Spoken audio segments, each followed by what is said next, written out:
co-creator Ron McCain Jr. on the Knox, and we've got the legendary James Hudnall on the air with us. Woohoo! So, James, go ahead and spill the beans on your project agenda so that we can shill a few books for you. So, James, go ahead and spill the beans on your project agenda. There. Wonder why it's got some feedback here. Oh, sure, okay. Well, Agenda is a new comic that I'm doing with Matt Kostas, and it's a superhero book that's going to be 48 pages. The first issue is what we have an Indiegogo platform set up for now. We've already made 60% of our goal, and so we're hoping that you guys can help us get, make it to $6,000. We're close to $5,000 actually. Well, 6 is be good too. Our goal is 8,000, but we're already at we're pushing $5,000 right now. But anyway, Agenda is about a world like the one we have now, in which 6 people with powers manage to appear, and they've got very unusual powers. They don't know each other. They're from different parts of the world, but what they have in common is their own agenda. Each of their agendas are different. They don't know each other, and that's going to eventually they will know each other. But it's about it's about people pursuing their own goals. And in this case, these people's goals is to change the world because they now have the power to do so.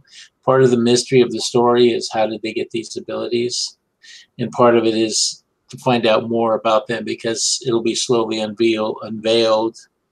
We'll get to know them more and more as the story progresses. But 2 of the characters of the 6 characters are mysterious, more mysterious than the other ones. And they have something to do with it. And they will be explored further in time. As far as I did some videos already on the comic and also on some of the characters, which you can find on the Indiegogo page, which is it's https://igg.me/at/agenda. That's a short link, which hopefully he'll put in the description. But yeah, so this book is doing really well. People are really excited about it because it's been less than 2 weeks and we made 60% of our money already. No, that's awesome. That's awesome.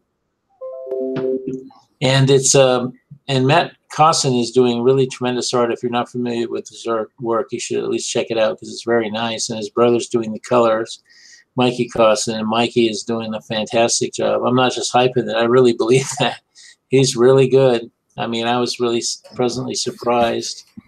And anyway, I think if you like the idea of superheroes in the real world, then you might like this comic. But especially because when I say the real world, I don't do the usual comic book thing. Anybody who's familiar with my work, I've been around for over 30 years. I like to do things that are sort of semi-realistic. They're set in a more realistic type environment. So it's like one of the things that I thought of when I created this character was I wanted to do superheroes as if there never were superheroes before. And so there's no preconceptions about superheroes. The characters created their superheroes out of, they're not necessarily superheroes. They're just people who are pursuing an agenda, but some of them wear costumes. Most of them do. But anyway, they just focus on their agenda, which is where the title comes from. And that's their goals. And as far as, I don't necessarily decide who's a hero or a villain. It's more like up to you to decide. Some of those characters you'll probably like and other ones you might not like. But once you get to know them, you'll understand them better as time goes on. So that's the kind of story I'm writing, and I'm having a lot of fun writing it. Sounds cool. Thank you. Yeah, I've always Man, been a no. long time fan of your work, James. I was like, wow, oh my God, I'm sharing screen time with James Hudnall. This is a cool thing. Oh, I'm glad to hear it. Yeah, it's always a surprise because you know how it is when you're working in comics, you're sort of isolated most of the time working on your stuff. At least in my case, especially because I'm pre-internet, so the social media thing makes it easier for people to stay connected. But when I was doing it, I was just, talking to people on by email or by phone, mostly on the phone, and I had massive phone bills back in the day. But Yeah. yeah, so especially because a lot of the artists that I work with, a lot of people I worked with were in Europe, so I would call them and not pay attention to the time and end up with these massive phone bills, like $600 to $700 phone bills. Now, I feel your pain when I was working with at DC with Tony Isabella and Sergio's brother Octavio down in Sao Paulo, Brazil. I'd call him and what, half an hour, 45 minutes of just mutual admiration society kind of talk, and we'd be sitting there saying, "Oh my gosh, you're so good. Oh no, you're good," that kind of thing, and we're just kind of getting to know each other.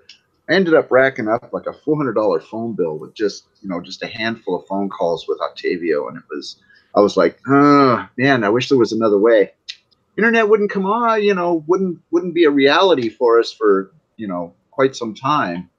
Yeah. Even when it came on, it took years before it got to be reasonably fast because when we had dial-up, a lot of times we'd lose the connection, and there was all kinds of things. People calling you and interrupting your your internet connection because you got a call. I ended up doing design work for one of the first independent internet companies in Seattle called L5. They were like one of the early companies with a T1 connection, and I was loving that. And then I'd go home and it'd be like bing bing buzz. Yeah. You'd be lucky to get a connection. Yeah, I mean, I worked. I kind of in the mid '90s. I got out of comics and went back into computers, which was the first job that I had, and so I was working in IT. So I had more access to higher frequency bandwidth, but still, yeah. I mean, I go back to the I started in computers in like the late '70s. So I was starting when it was really primitive, when they had giant machines and big reel-to-reel tapes and all that stuff, and punch cards and all that. So, back in the '80s especially, I used to fantasize about computers where there was instantaneous booting and something like we have now with able to see stuff in color and videos and everything, because that didn't exist. Just a fad. Yeah, I mean, computers, I got the first IBM PC, the first model they put out, and in the early 80s, and it took like 5 to 10 minutes to boot your computer. And I mean, you would just have to go make a cup of coffee or take a shower or something before the computer would be fully running, That was really, and I just hated that, especially when I was working. I have to wait so long before you could do anything, and then the word processing software was so cumbersome back then. It was crazy. I mean, now it's gotten a lot better, but boy, in the early days, the word processing, this software to write with, was just terrible.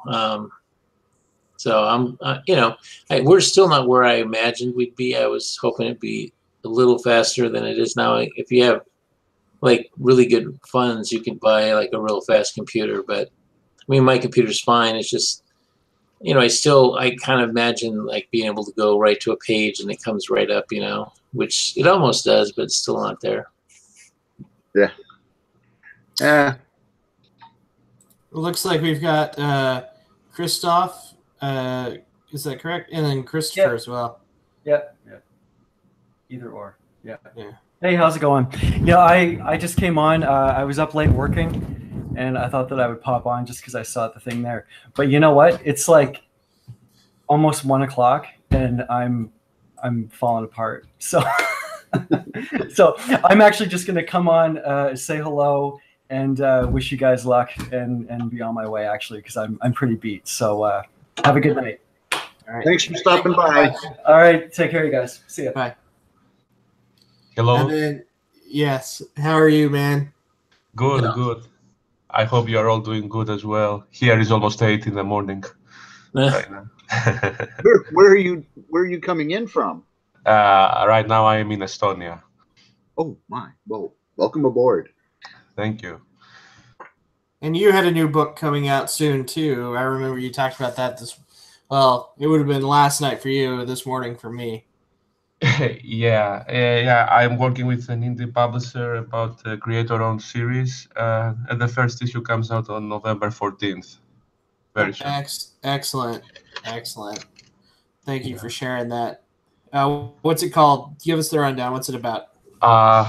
It is called Steel and Metal Team, a buddy cup-like relationship between the two protagonists. It's a science fiction superhero thriller, 12-issue series, and part of an expansive universe I'm making. The plot is basically, it's kind of towards the end of the 21st century in the fictional city of New Glory, and there is this humanoid still that is manifested through a secret experiment from a young scientist along with her younger boy genius colleague. Then they meet the security guard Timothy Vince, and at some point another manifestation takes place. These hordes of monsters manifest through the scientist Annabelle and Killer. So later they have to deal with these monstrosities through the guidance of the boy genius father, whose name is Edwin. The father is General Daryl Best, and Tim at some point acquires cybernetic implants and becomes known as Metal Team. And so there is a series of mysteries to solve, to support each other's problems, to discover the range of their abilities. And things are not as simple as they start initially to look like. So things become a little more complicated, and they reach their climax gradually. Yeah. Very cool, man. Thanks for sharing. Thank you for the opportunity. Oh, you're welcome. I think all three viewers liked it. Let me check in on the chat. No chat, so I just put in my comment link to my new comic. yeah. So okay, that's weird. Let me see. You did that in the chat. Oh, you got 78 subscribers now. That's good. Oh, did I go up? Sweet. It went up from like 75. So yeah, I was on. I think it was Ethan or somebody's channel the first time, and I already had 30 subscribers that I had not used my channel in years, but somehow I managed to get 30 subscribers. Mm-hmm. But so I decided to start doing my own streams, and anyway, just being on that one show, I jumped up to 200 subscribers in just one show. So you can really get up fast. It's amazing. Yeah. And once you get over 1,000, you can start getting people donating to you. That you can't until you get to 1,000 subscribers. You can't get it, but you'll be able to get. I'm on this podcast app called Anchor, and they just gave me, I don't know, I guess I hit the listen for them because I've got like 1,000 listens or something. And anytime I do a live stream on my channel, I rip the audio and upload it to there. And apparently now they can donate to me through there. So that's cool. That's great. So, but yeah, once you hit 1,000, you get those super chats. Yeah.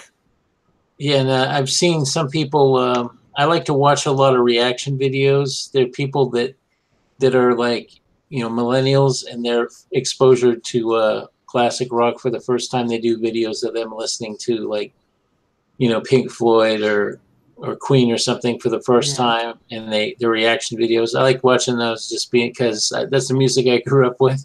Yeah, it's just fun to watch like people that never heard it before, and some of these people have like huge followings, and they got some kind of animated thing. Whenever somebody donates, there's like a little animation of so and so just donated, you know, $200 or whatever. Yeah, it appears on the screen, so they got some pretty advanced little apps going. Yeah, that's interesting. I went to the music store. Like I said, I'm kind of a Luddite or a boomer for how young I am. And they had Roger Waters' artist series bass there. I picked it up and I was like, man, this neck, because I play guitar, and that neck was like really thick. Like he has huge hands to be able to play on that neck.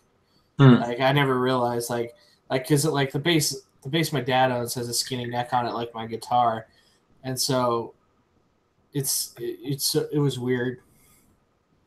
It's just weird holding that because it's like it's modeled after his actual bass, so it's to the same specs that he uses on stage.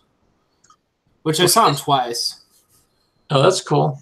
Yeah, I've never seen him solo, but I do follow. I was a big huge when I was a teenager, especially. I was a huge Pink Floyd fan, and I've probably worn out, you know, Dark Side of the Moon and The Wall. I've worn out at least one LP of each. Yeah.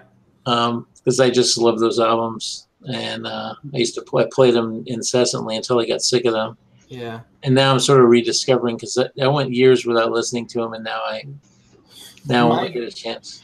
Yeah, my favorite Pink Floyd albums are The Final Cut and Animals. I like Wish You Were Here. I like The Wall and I like Dark Side, but those are my two favorites for sure, Animals and The Final Cut. The Animals is interesting. I really like the lyrics on some of those songs. Yeah, The Animals is definitely an interesting album. And then, of course, I love Eric Clapton and all that stuff, too. So I'm definitely out of my time. Yeah, I grew up, when I was a little kid, Cream was the band when I was like a little kid. And I was blown away by Cream's music when I was just like, 7 or 8 years old. I heard it and I was like, wow, this is so cutting edge, especially back then. Especially the Ballad of Brave Ulysses is my favorite of Cream song. Oh, yeah. It's a really incredible song. And it's, but their music was so ahead of its time. And it's just, I listen to it now and I watch these reaction videos and I see these guys. And a lot of these guys are like young black guys who are like into rap and they never heard any other kind of music except hip hop. And they listen to this stuff and they're just so blown away. It's really funny to watch. They're just like totally blown away by some of this stuff. And a lot of them, you can tell they're changing their music taste because a lot of them get into like heavy metal. Mainly, a lot of them are really into heavy metal stuff. Mm-hmm. It's kind of fun, Long ago and far away, speaking of, like the transition from rap into metal and back and forth. I used to work with this guy named James when I was at Amazon. It was back in the day when everything was still done by hand, and he'd be working the production line. We had a automated CD packager, and he was the only one allowed to work on it. He was this big, 300-pound, 6'5", large black man. He was a walking show, and he'd be belting out tunes, metal tunes and just like hard rock ballads and stuff like that. And everybody would walk by, and they'd say, "Why is he?" Isn't he, like they'd look at him and like he was supposed to be singing rap. And he'd look at him back and he'd say, "What? Rap hasn't been around forever." And he would continue belting out these tunes. And he was such an entertaining guy. But yeah, he knew just about the lyrics to just about every song from like the early mid 70s all the way up to now. It was amazing. Yeah, I've always been a big music fan, and it's something that I have like, I don't even know how many thousand. I've got like over 100 gigabytes of MP3s on my hard drive. But I really like listening to. I was really into music a lot when I was younger, especially. I used to just, my whole thing was to just turn off the lights and sit in a chair and put on some headphones and just listen to stuff. Just get into it without, just ease back and just kind of get into it. And especially like Pink Floyd would let you really do that. But I was into bands like Steely Dan and the Allman Brothers. I had a pretty wide range of tastes. So there's a lot of great stuff back in the 70s, especially. Yeah, lots of great stuff from that era. I didn't appreciate it as much at the time. I mean, I appreciated certain bands. There was so much stuff that I didn't like on the radio back then. Now I can sort of not hate it, but at the time I really hated a lot of pop music, like a lot of cheaper stuff. But now I sort of I'm okay with it. But yeah, but like the really good bands like Yes or something like that. Yeah. Emerson, Lake and Palmer, people like that. I was really into their stuff. Yeah. A lot of people hate the Eagles, but I was a big Eagles fan too. And I still like their stuff. For some reason, I was kind of surprised to find that so many people don't like the Eagles, but because I think they're pretty good. But a lot of people like them too. But it's sort of like anything that's popular, there's going to be people who hate it. Give me their addresses. I'll fix the problem. Well, for me, it was like the music when I was in high school. That was their period when they were doing a lot of their hits. So it was music that was like the background to my high school years, and they were just totally different than anybody else at the time. So that's what I liked about it. And the same philosophy it extends to comics. I really I like stuff that's different and original. I really don't like. I got into comics and I had no intention or desire to be like a Marvel or DC guy that cranks out Marvel and DC characters. I just feel there's no future in that, and I felt like comics needed fresh stuff, which has always been my focus. Really, is to do independent stuff. I have worked for Marvel and DC for like a couple of years when I was starting out, and just to get people to know who I was, and I enjoyed working on those characters when I did. But the thing is other people's work and it's other people's ideas, and one of the things that kind of turned me off, and I know I'm like not normal for that period when I started, which was in the mid '80s. There's a lot of people that wanted to break into comics back then. They just wanted to write the Hulk or Batman or something. That was their big ambition in life, which to me is like a sad ambition, because you're going to walk away. You're going to be middle-aged someday and you won't own anything that you created, And so I saw a lot of these guys that were ahead of me that were, they had been in the business since the 70s, and they were getting old and they were graying, and their future was those companies were just going to kick them to the curb because they were getting too old. Even though they weren't that old at the time, they would be like in their 50s, but that's old for comics, So they, I saw that and I was like, man, I don't want to be like that. So I pretty much went into independent comics, and that was my focus, and it has been my focus. And I don't really see a future working for the man, so to speak. I just, especially now that those companies aren't doing anything interesting to speak of, they just they got the money, but they don't cultivate the talent too much. They were sort of use up people and spit them out, And I just I would rather do my own thing and not have to kowtow to ideology that they've got, where they're trying to shove some kind of political agenda down people's throats. You know, I just rather stick to my own guns, my own thing. I agree.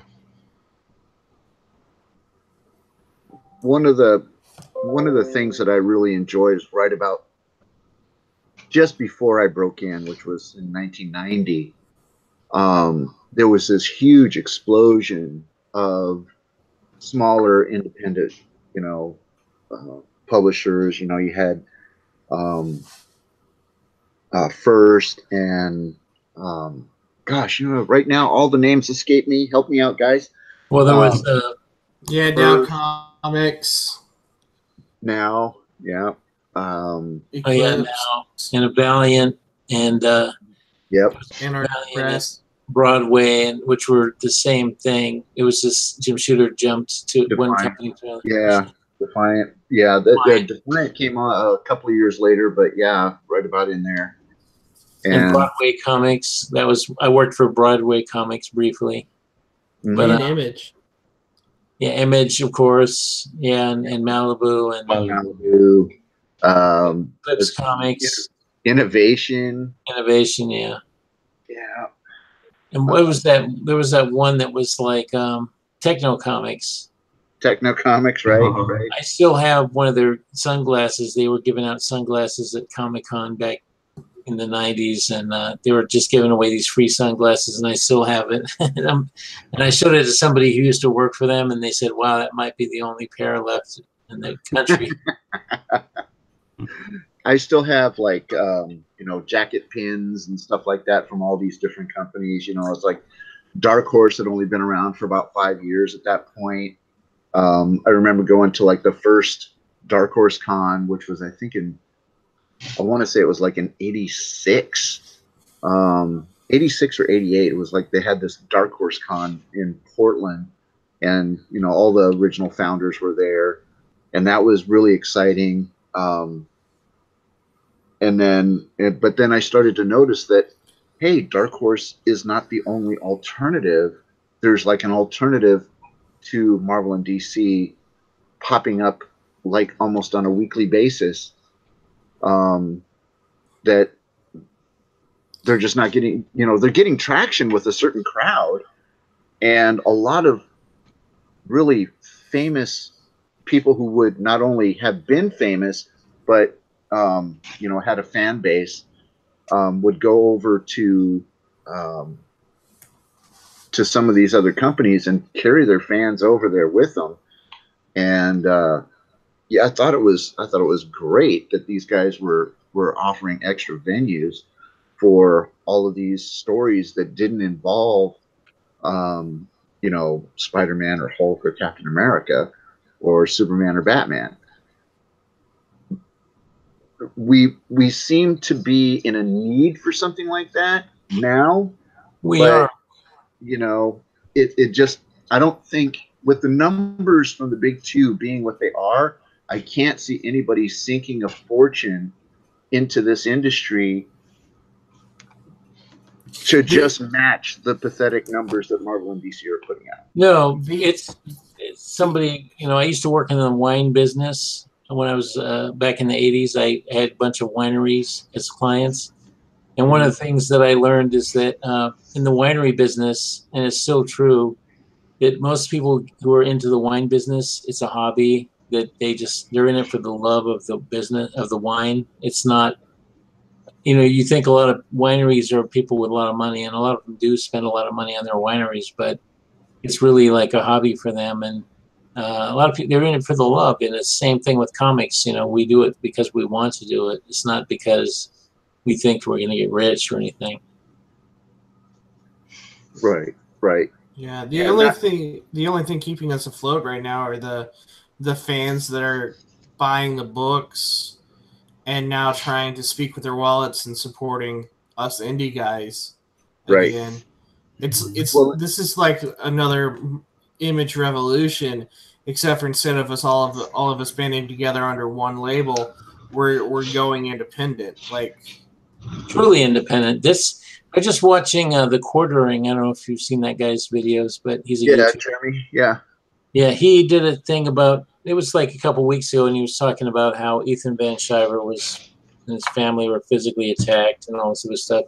But he was talking about, he described the comics that we're doing as artisanal comics, sort of like craft beer. You know, it's like it's more expensive than the normal beer, but it's made for like a select audience. That's basically what we're doing. We're doing select for the company, for customers. I absolutely agree. I absolutely agree, because here's what we're looking at is a fan base that is a fluctuating fan base. Sometimes it's your name. Sometimes it's the simple fact that you're not churning out the same stuff that the big two or the big three are doing. But people are much more willing to pay a higher dollar amount, maybe for 1, 2, maybe 4 issues a year, or one supremely well done product a year, and then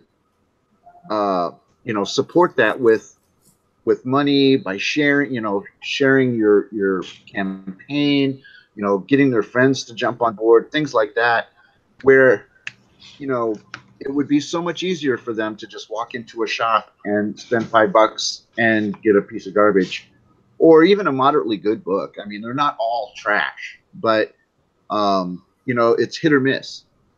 Here, you're kind of saying, hey, I'm going to throw my lot with Andrew and Ron or James or, anybody else who comes along and promises me an interactive experience. I get to know the creator. I get to engage the creator. I even get to participate in the fundraising campaign. I'm going to get a product, and I'm building a relationship with this guy. And next time he runs a campaign, I'm going to jump on board.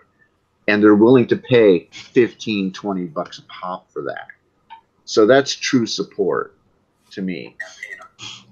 And I'm super grateful for that. Yeah, absolutely. It's the main thing is that it's letting people be on the ground floor of something that they're contributing to. So it's sort of like if Marvel Comics started in the 60s and the neighbors of Stan Lee and Jack Kirby were chipping in to help them open their business and make their first comics. It's the same kind of deal. But what's great is that now, because of the internet, people can support us from all over the world. We can get fans from all over the planet to chip into our projects, which is really cool. And the fact with these live streams that we can be talking to people live all over the world that they want, if they manage to come to our channels, that's also really cool. To have a direct communication with our readers is fantastic. Back in the day, we would just get the fan letters, and usually the editor or assistant editor would read those and then just decide which ones get put in the comic. When I was working for Alpha Flight, when I was a writer at Alpha Flight, I asked them to let me read the fan letters and pick them and stuff, so I would get those. But it's like, this is much better because you can interact with people. And I mean, I've seen other people do this where they can bring on people that are watching the show. They can invite them to come on and talk, and so you can have something like a live broadcast of a radio show, for example, and that's pretty cool. And you can hear people's opinions about things, and I just feel it's like more personal and more. You can get a greater involvement in the work that way when you're able to talk to people. Yeah. Yeah, I really like the ability to engage people over a distance. Yeah, it's great. I really think the internet is one of the best things ever created. Yeah. It's not its faults, but it's there's a lot of things about it that I don't like. Like, I don't like the way social media has turned people into like these vicious creatures. There's a lot of people that all they do all day long is look for mean things to say about something. those kind of people. It's too bad that those people got a voice, because I would like to go, not have to deal with a lot of that. But oh, you mean Mark Waid? yeah, there's an example. There's a good example. There's anti-comics gate people, just ridiculous. I mean, they go out of their way. It's not only that they don't like what we're doing; they have to go out of their way to lie about us. That's the part that's terrible. And they dox you too. That's the worst part. I really think they should pass a law to make doxing illegal, because that's really an invasion of privacy, and you're risking. They won't do that until somebody gets killed, and that'll happen eventually. Somebody will get killed when they dox somebody, and then they get murdered or something. It's the pre-stage to swatting. I mean, we're looking at numerous cases across the board where people get swatted, and some of them have been killed, and it's regrettable in every situation. It's like the cops don't know, and they can't really wait for things to get vetted. That if you're at the level where SWAT is engaging you, there's no, oh well, let's just wait a minute and see how this plays. No, it's happening at trip hammer speeds, and decisions have to be made very, very fast, and that's resulted in the loss of some innocent lives at the hands of really good people, because some jackwagon is out there, with a grudge against you, or just having a couple of beers with his friends and says, hey, let's go ahead and SWAT James, or SWAT Andrew, or SWAT Ron, and it's just not, it's a bad thing all the way around. There's some, sick people out there, and they're immune to the consequences because it never comes back on them. That's the thing. It should be like a severe penalty for that sort of thing. Especially if somebody dies, they should be paying for it for the rest of their life. Yeah. I mean, it's murder, murder by cop, essentially. Yeah, absolutely. And that cop's going to live with that for the rest of his life, too, knowing he killed an innocent person. Even if he thought he was in the right at the time, he still has to live with that. Right. You can't fix that type of psychological damage. Very true. I think KP is snoring back there. No, I'm not. I'm sorry. It's just very cold where I live, up on the north. And I was just messing with you. Every now and again, I see you over there, and it's like, I know he's making noises. Maybe it's snoring. No, man. I had very few hours of sleep this week. I had to be up on streams that for the host it was early evening. For me, it was like 4:03 in the morning. Yeah. Yeah, I hear about what you say about the internet at all. Well, anonymity gives a huge advantage to those who want to be nasty without revealing their identities. But I think it's mostly, of course, the responsibility of people making the internet a good or a bad place in the end. As for Mark Waid, there is a comic convention coming soon in December in Athens, and Mark Waid is the main guest there. They asked me to go, and I said no because of that. Oh, wow. Yeah. Good man, taking a stand. No, man. Yeah, because of my art that I have, I have Comicsgate artwork too. And if somehow he would see that, I wouldn't want to, Well, he's a wimp in real life, but he's one of those wimps that wants to just like strike people from a distance, So that's why he was attacking Richard Meyer, the comics and diversity guy. And his only crime is that he pays money for his comics and reviews them. And if he doesn't like your comics, he'll say so. But that's what a reviewer does, I mean, there's nothing wrong with that. I watched lots of his reviews, and he's not like mean or anything. I don't think he's mean. But of course, they say, "Oh, he's so hateful," and he says that comes from one video that he deleted where he was trying out a new style of humor for his fans, and someone leaked it, and it's a shame that it got taken out of context. Well, yeah, he was trying to go the shock route, like Howard Stern, And his fans were like, no, that's not working for you. And he said, okay. And he went on. And then the whole anti-comics gators people got a hold of it, or the clip where he said those things that he said. And he's apologized for it. He wasn't a professional at the time either. He wasn't like me or you or Ron or James, where we have to be held to a higher standard because we became professionals. He became a professional, and then he disowned it and said, I shouldn't have said those things. There's a difference in the way, because you have these other pros who are making it at Marvel and DC who are saying way worse things on a regular, consistent basis. Absolutely.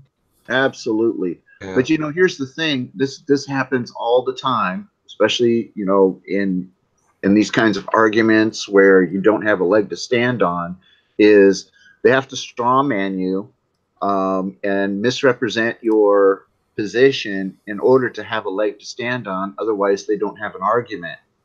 So the first thing they have to do is they have to take something that Richard said out of context in order to put him in a box that they can fire arrows at. And, if he tries to argue his way out of the box, then they can put him back in the box by, again, misrepresenting him, taking him out of context, and then, coming up with a false argument that goes ahead and pins him in the corner. And this is what happens. And guys like Wade, I've just heard numerous stories just over the last couple of weeks that Mark Wade is a real jackwagon. I wouldn't want to be around him. I'm afraid, of what might happen. Yeah, I'm lucky. I've been in business like over 32 years, but I've never worked with him, or I've never spoken to him in person because I don't go to a lot of cons. But the closest I've come is I was an Eisner judge one year, and I passed on to his publisher, who I know, Ross Ritchie at the time was the publisher of that comic at Boom, that I liked the book, and it won the Eisner that year. But I'm not really a huge fan of his writing. He's okay, but he's too fanboyish for me. I mean, he's just too. You talk about being fanboyish. You wore a Superman hat on that interview. I tried watching it to give him the benefit of the doubt. He was a dick towards me, though, when I interacted with him, because he was like, I made a video on it. You can go find it. It's like, I called it MAGA Patrol, Mark Wade. And he just totally, because he's like, there are plenty of conservatives in comics. And we're like, yeah, they're not getting jobs like you. So you can't say that these people are being marginalized. People of color, LGBTQ. Anybody who, that's the thing, is he brings up that stuff all the time. And what has he done that's so special for that? Because I haven't seen it. He's stolen stores, books, and other things from those people. And said, no, let me protect you. Anybody who's going to go ahead and ask his fan base of marginalized people to cover his legal bills for something that he got himself into, okay, that back in the 30s, they used to call that protection money. Absolutely. That's exactly what that is. You go ahead and cover my bills. You pay me to stand up for you. That kind of stuff it's reprehensible. This is 1930s gangster stuff, that he's pulling today. Okay, I feel like I walked into a Mark Wade thing. You did. Just for a hot minute. It wasn't intentional that we went down this road. We were actually talking about smaller publishers and I know. I've heard about it. Honestly, I know a bully when I see one, and Mark Wade is a bully. And those that pretend to be champions of diversity, you guys are nothing but bullies. It's just like a male feminist. Anybody who calls himself a male feminist is usually like a rapist in real life. Yeah. And I was watching, and he's like, I'm a good guy because I got my morality from comics. And I'm like, really? What comics have you been reading? Were you reading alternate Bizarro Superman comics, or Were you rooting for Lex Luthor the whole time? Usually you get your moral compass from your parents and those around you. Generally, comics give you an adventure and a sense of wonder. That's the whole point of them. I don't think they're meant to be a moral compass.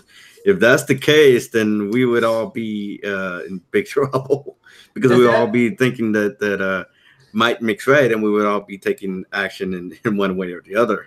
And that's actually kind of a bad idea.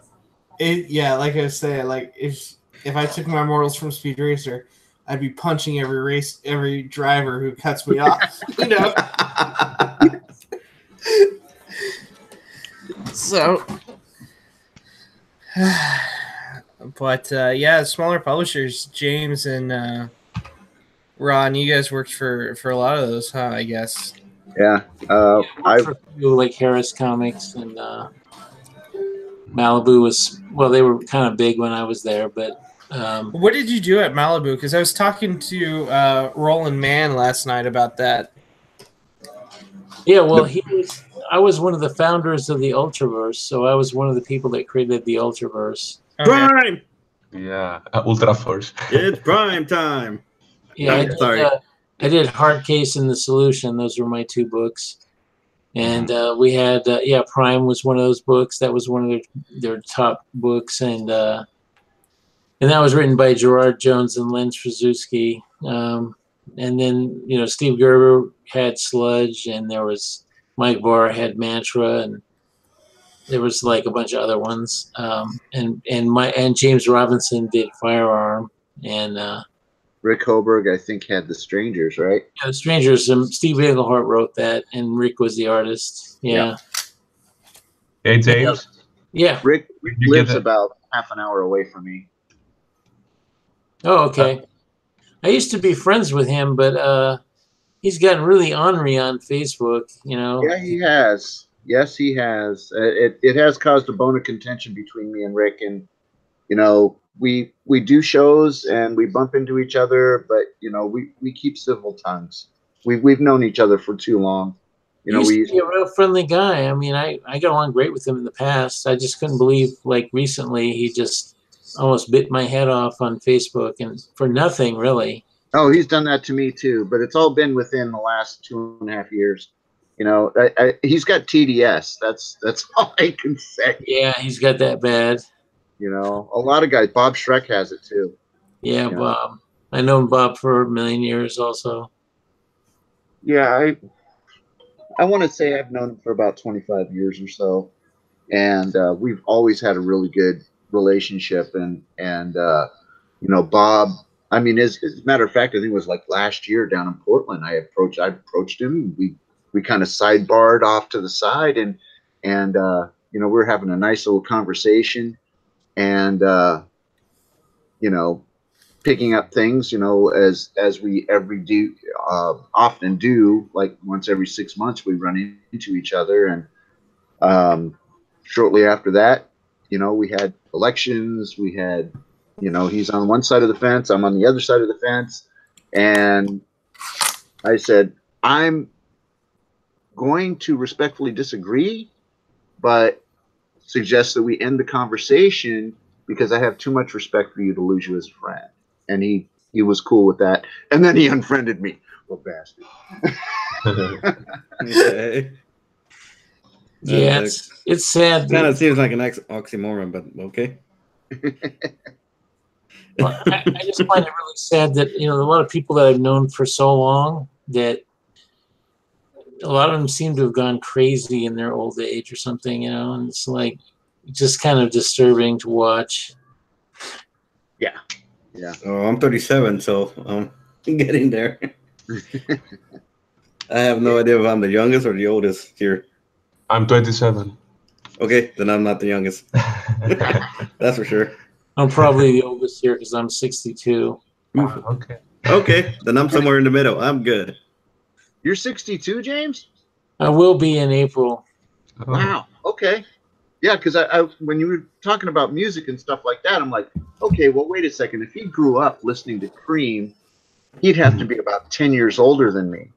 And sure enough, I just turned 52 yesterday. Wow. Yeah. Which band? I was born in 57. Cream. Cream is the band they were talking about. Yeah, I'm a Eric big Cream Clapton, fan. Ginger Bruce, and Ginger Baker. Ginger Baker, and who is the bass player? I forget, but yeah, he's really good too. Clapton went on after that to Blind Faith, I think. I was born in 81, so so I wouldn't know half the bands if you sat there and started naming them off. Dude, you need to listen to Cream. Crossroads is fantastic. It's a cover of an old blues song by Robert Johnson. Story behind that song is Robert Johnson had apparently sold his soul to the devil to be the world's greatest guitar player at the Crossroads. That's what the song's about. Yeah. Yeah, Cream. They were like a cutting edge band. We were just talking about how I like to watch reaction videos. There's like a bunch of people on YouTube that do the reaction videos. They listen to music that they've never heard before. So there's a lot of these young guys that are like hip hop fans, and they listen to like classic rock, and they're totally blown away by it because they're so used to like hip hop stuff, that's really not that musical, most of it. And they hear this stuff and they're like, holy, it's like a new world to them, so it's fun watching them kind of just be blown away by some of this stuff. And Cream is one of those bands that I really love because they were like cutting edge at the time, and their music still holds up really well. Absolutely. Yeah. Anybody ever see Jeff Beck live? Sorry? Anybody ever see Jeff Beck live? No, but I've got that album. Bogart and Agripiece. It's a fantastic album. An ex-girlfriend of mine used to date him. He was like a groupie back in the day. She dated him, and she also knew Ginger Baker, who was the Cream drummer. She had pictures of that guy, and she knew a bunch of late '60s guys. So it was kind of interesting. I used to rub elbows with a lot of the guys from like the Seattle scene when it was big in the '90s, like Ben Shepherd and Kim Tile and guys from Soundgarden. Ran into Ann and Nancy Wilson. I used to work with their nephew. Yeah, I wasn't always an artist, but I used to work at a 1-hour photo lab, and that's where I met their nephew, and who's also the nephew of Cameron Crowe, filmmaker. Yeah. And yeah, it was pretty cool. So they'd always give me invitations over to the house, and I'd be like, geez, I can't. I got other stuff going on. I know I should have just said, you know what? I think I'm just gonna blow off my friend's movie night and go over there and hang out. Yeah, I mean, it's Cameron Crowe. He did that movie with Tiny Dancer in it. Almost Famous, right? No. Yeah, Almost Famous. Yeah. Yeah, I knew him from Say Anything. I mean, oh yeah. Cusack was at a convention I just did recently. I really wanted to get a picture with him. I love him in that movie High Fidelity. I liked it. He did a movie called Tape Heads with that was pretty fun. It was like a low budget movie he did with his friend. What's his face? He used to be married to Tim Robbins, I think. Yeah. He was married to Susan Sarandon for many years. Anyways, they did a movie together when they were young called Tape Heads, and they were like these two indie music guys in LA, and it's kind of a fun movie. I'll have to check that out. Yeah, it's like really low budget, but it's pretty fun. It's like a movie they made themselves with their own financing, I guess. Oh, but it's got a lot of energy. I wouldn't know. I'm sorry. Hey man, I'm younger than you, dude. 89. So you got a lot of catching up to do if I'm caught up. Yeah, I'm just going. I know That's aliens. okay. You can use the internet to get caught up. Yeah, I mean, you got Better Off Dead, which is such a great film too. Better Off Dead. Yeah, I want my $2. Mhm. All right, guys. Well, let's go around. Let's pitch our books one last time. I got to get going because I got to get up tomorrow. Yeah, So do an introduction and pitch your books. James, we'll start with you. Okay, my book is Agenda, and I put the address to the campaign on the chat right there. It's the only comment, so it'd be easy to find. I'm trying to find the YouTube. I'm sorry. Go ahead. You have to Sorry. find the channel. But yeah, Agenda is about a world where, just like ours, where 6 people with superpowers suddenly appear. They all have their own agendas, and their agenda is to change the world from their perspective on the issues that they care about. And it's all about like what happens if somebody's able to change things that much. What would be the repercussions of that, and how would they come into conflict with each other, which they do. And it's sort of like, you can check out the art and everything, which is really fantastic, by Matt Cosson. It's going to be a 48-page comic coming out quarterly, and the first issue is part of the campaign. So you get a chance. We've already got 60% of our funding in less than 2 weeks, but we really would like to get to the end. So we'd love it if you could help us out there. Thank you so much. And then Chrisopoulos?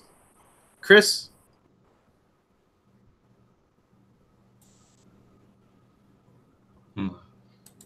That's you, man.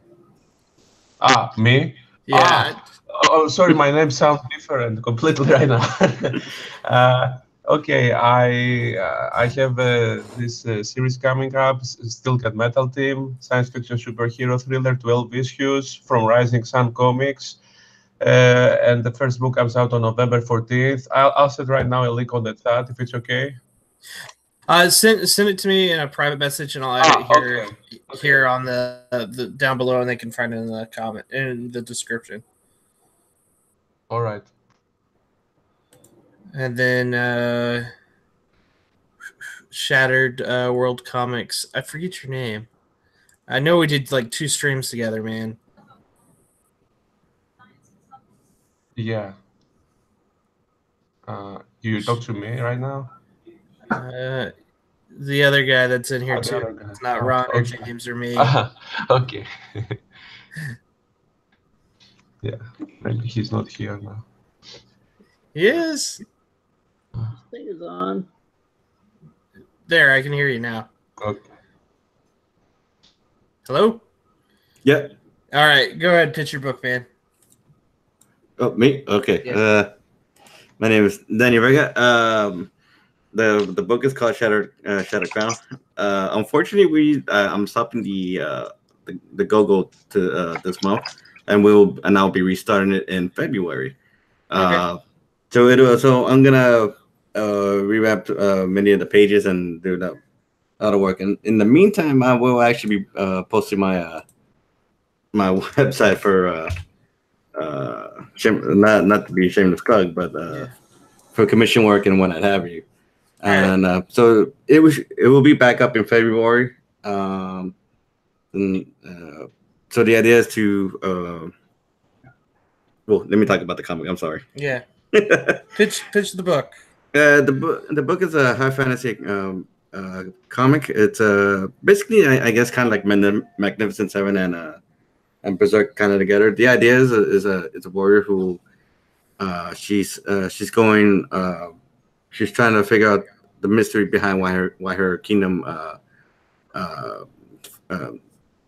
fell down, and she's going for looking for a couple places and trying to do a couple things. I'm really bad at describing this stuff. And then so it's just basically a giant mystery of why her kingdom fell. Okay. Yeah. Sounds fun. When I have a better description, I'll get one better for you, sir.